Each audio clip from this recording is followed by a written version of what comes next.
Okey, cabaran yang Zati hadapilah untuk nak start bisnes ni, yang pertama mestilah modal. Okey, modal ni kita perlu ada lah. Kita mesti kena ada modal untuk kita beli barang tersebut kan. Macam kalau Zati nak jual tudung, mesti kena ada modal nak beli tudung. Mesti kena ada duit kan untuk kita nak beli barang tersebut. Okey, cabaran yang seterusnya adalah berkenaan dengan marketing lah. Macam mana kita nak marketkan tudung kita ni dekat luar. Yang Zati sendiri sebenarnya tak ada tau pengalaman orang kata buat bisnes yang banyak sangat, melainkan ada pengalaman dalam keluarga je lah kan. Tapi kita buat sebab kita rasa seronok. Itu perkara pertama Zati buat lah. Tapi cabarannya memang mencabar lah, memang mencabar sebab kita tak ada ilmu yang betul-betul ilmu marketing ke, kita tak ada belajar benda-benda ni. Tapi bila kita masuk dalam dunia yang baru ni, iaitu dunia bisnes ni, kita kena tahu banyak benda, okay, berkaitan dengan marketing. Macam mana kita nak marketkan, macam mana kita nak promosikan, dan promosikan tu juga ada cara-cara dia. Sama ada kita nak combinekan dia ke, ataupun kita nak buat single sahaja ke, itu pun ada cara dia juga. Dan cara nak mempromosi ni banyak. Sama ada kita nak masukkan dekat Facebook, nak share kat Facebook ke, nak share dekat apps-apps yang lain ke, ataupun social media yang lain ke, yang kita tak tahu sebenarnya mana satu social media yang sepatutnya kita kongsikan. Jadi apa pendekatan yang Zati ambil, bila kita tak tahu, kita belajar.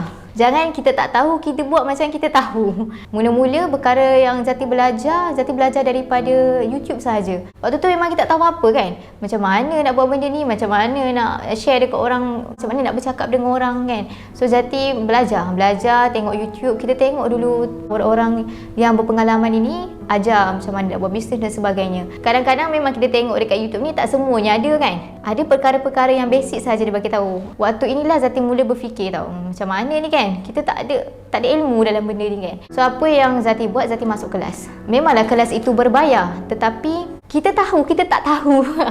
Kita tahu yang kita ni tak ada ilmu, jadi kita belajar. Okay, masa mula-mula masuk kelas tu memang Zati memang zero tau, memang tak tahu apa-apa. Bila dah masuk kelas, kita tengok rupanya bukan aku sahaja yang tak tahu. Rupanya ramai lagi yang tak tahu. Ramai lagi yang masih lagi belajar. Sebab bisnes ni bukannya kita stop sampai situ je. Kita kena terus belajar dan terus belajar. Bila Zati masuk kelas pertama tu rasa macam, rupanya buat bisnes kita kena tahu kita nak jual kepada siapa, kita kena tahu target market kita dan sebagainya. Maksudnya kita dah tahu macam mana nak promosikan. Sama ada kita nak buat video, ataupun kita nak buat konten, ataupun kita nak buat dari segi gambar, ataupun background scene daripada kita punya video kan. Itu pun boleh juga jadi kan. Jadi bila dah masuk tu, banyaklah benda yang Zati dapat tahu kan. Satu lagi cabaran yang memang Zati rasa susah sebab Zati mengajar. Zati ada kerja tersendiri. Okay, kadang-kadang kita tak ada masa. Yalah, biasalah kita kena motivate diri kita. Sebab masa mula-mula buat bisnes, Zati tak ada sesiapa yang support Zati. Yang ada pun alhamdulillah family Zati support Zati. Selalu kata macam tak apa, teruskan je buat. Macam baru ni ada produk baru, keluarga Zati dah tanya bila nak shoot. Sebab dah lama sangat ni kan produk ni. Maksudnya alhamdulillah lah Zati dapat keluarga yang memang memahami lah Zati dalam buat bisnes kan. Dan Zati ada juga kawan-kawan yang betul-betul memahami. Kadang-kadang kita nak shoot kan, takkanlah muka kita je kan jadi model kan.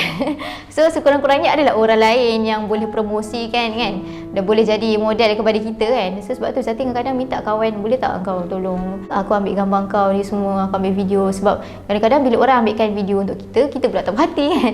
Dia elok kalau kita ambil video dia, kita puas hati dengan apa yang kita nak kan. So cabaran yang lain yang Zati rasa memang agak tough adalah berkaitan dengan kita punya modal dari segi promotion. Ini memang banyak Zati habis kat sini, terutamanya kita nak hire cameraman, kita nak hire orang-orang tertentu. Yang ini memang banyaklah kosnya, tapi yelah Zati seronok buat benda ni kan. Yelah Zati memang suka perkara yang mencabar, tapi seronok lah, kita seronok. Memanglah ada kadang-kadang tu sale jatuh. Bila berlaku perkara tersebut, kita jangan terus macam tak ada orang dah nak beli tudung aku ni, tak boleh. Kita kena terus, apa yang sepatutnya aku buat, apa kekurangan daripada promosi aku, macam mana aku marketkan, ada masalah ke tidak. Kita kena tahu masalah tersebut, baru kita boleh selesaikan masalah tu. Kita sebenarnya kena motivate diri kita lah. Kalau kita rasa macam diri kita pun tak motivate, pergilah ke kelas-kelas bagi motivate sikit diri tu kan. Kepada sesiapa yang nak buat bisnes ni, jangan rasa takut. Yelah kadang-kadang kita fikir macam-macam kan. Tak apa, kalau kita nak buat bisnes, jangan fikir apa-apa, buat sahaja.